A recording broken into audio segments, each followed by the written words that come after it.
Bulavanaka. Going to discuss in this lecture the establishment of a coral reef in a place like Dubai.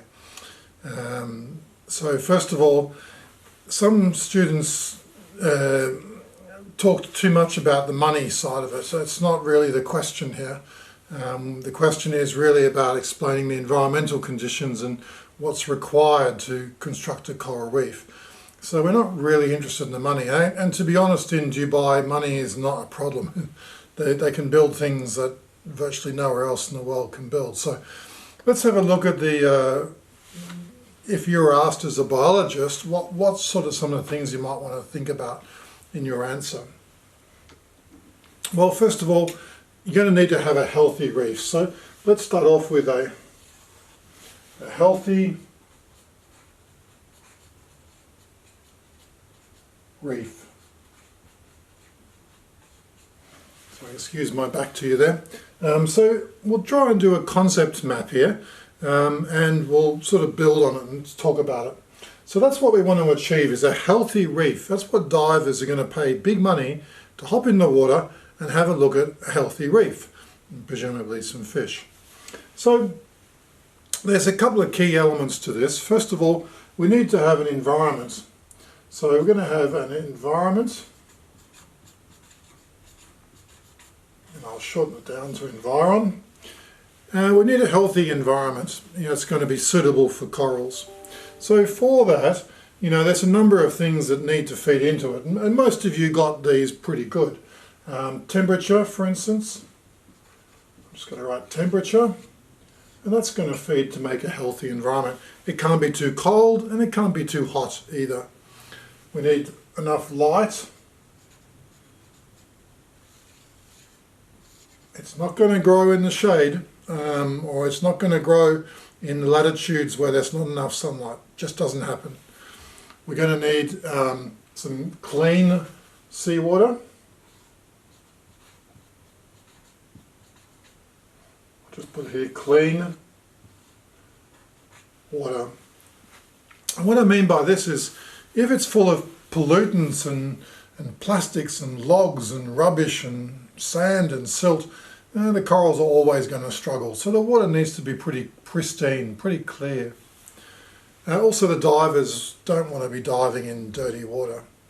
Another one is it's going to need to be salty.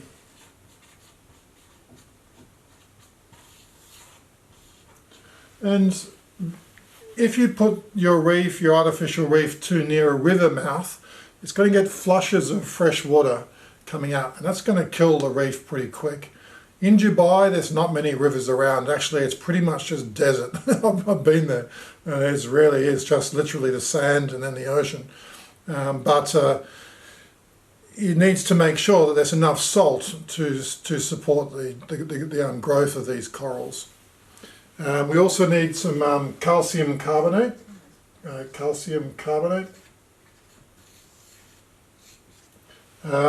Because without that, there are some parts of the world where calcium carbonate's pretty low, but generally speaking, it's okay.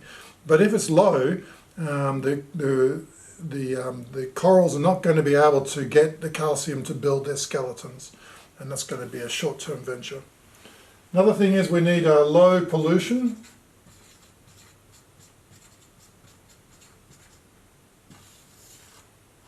This is a bit like the clean water, but it's not quite the same. So pollution can be from copper oxides and all sorts of things, from anti-fouling on boats right through to pollution like with oil spills, those sorts of things. So low pollution is a good thing. That's going to be a really big problem for Dubai. You're going to have to really be careful there. There's a lot of shipping activity and building and a lot of flow from the various different cities. So they're going to have to be very careful there. They're also going to have to look at low nutrients. Low nutrients. Because if you have high nutrients, then the algae and the various non-coral species will get ahead, basically. You'll end up with a fairly ordinary looking coral reef because it'll all be sort of algae and slimy, and divers don't want to see that. So these are the main environmental features that you need. But then you need also some maintenance issues.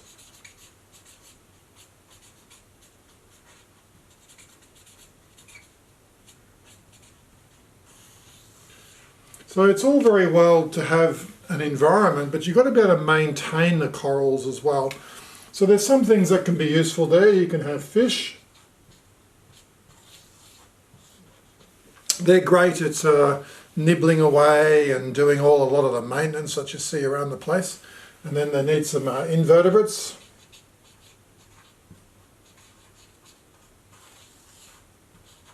And that can be things like crabs, a whole range of things, snails, a whole range of different little animals that can all help to build the complexity of that reef.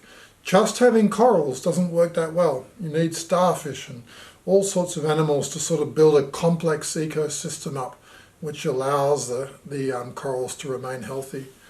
You need some water flow.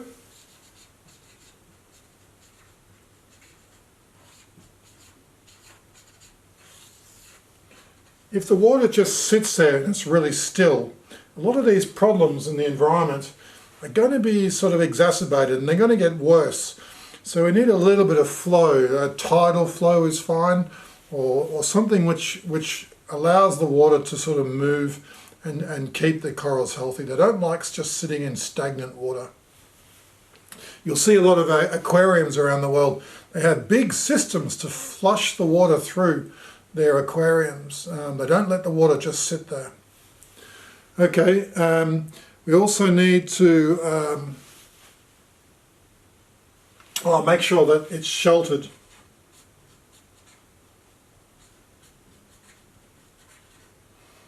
Sheltered.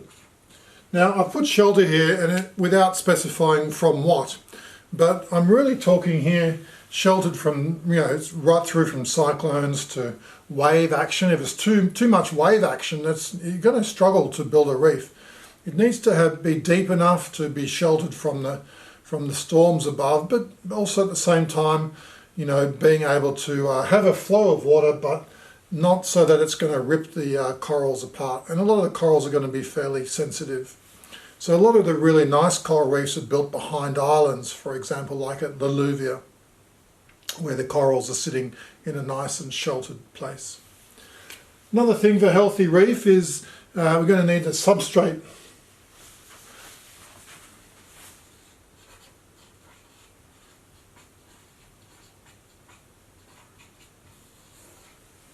We're going to need to attach the corals to something. So we're going to need something like a rock or concrete or something that they're going to build. Now that's actually probably the easiest thing in Dubai. They're just going to build, things, concrete things or whatever, and the coral's going to grow on them. That's pretty straightforward. But now the last thing is, of course, we're going to need some corals.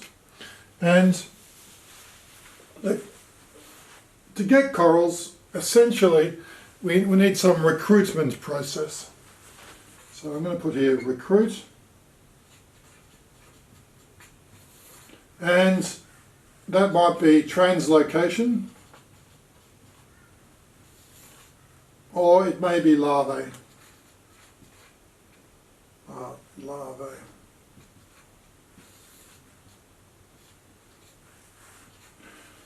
So there's two ways of establishing a reef, really. You can go and get adult or mature colonies and carefully transport them from somewhere else and put them on your reef, like a gardening type exercise. Another way you could do it is to get the larvae itself and to release them onto your reef after you've allowed them to mature a little bit. Or you may be lucky to have a reef, the concrete substrate may be lucky enough to be in a position where it gets natural recruitment. And a lot of the parts around Dubai will actually have this. There are corals already growing in some select areas, just not where it's sandy. And so the last one is a social thing, and that's the divers. put here diver control.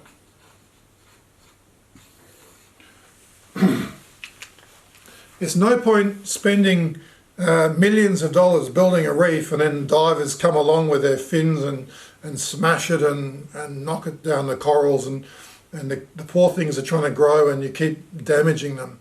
So you're going to have some mechanism to make sure that the corals are preserved, that there's a system in place so that the people that are paying for it aren't going to destroy it. So that's a very sort of a quick idea of how you might approach this particular topic. Obviously, to record the answers here, you're going to need to write little bits about it, but the thinking process is the most important. You could do this very quickly in an exam situation, or for a question like this. You could do it very fast and it will give you a really solid answer. In fact, you can actually write as you go along so that you can make sure you don't miss out on anything that's important. So this concept mapping is a very useful tool. Okay, that'll do. Banaka.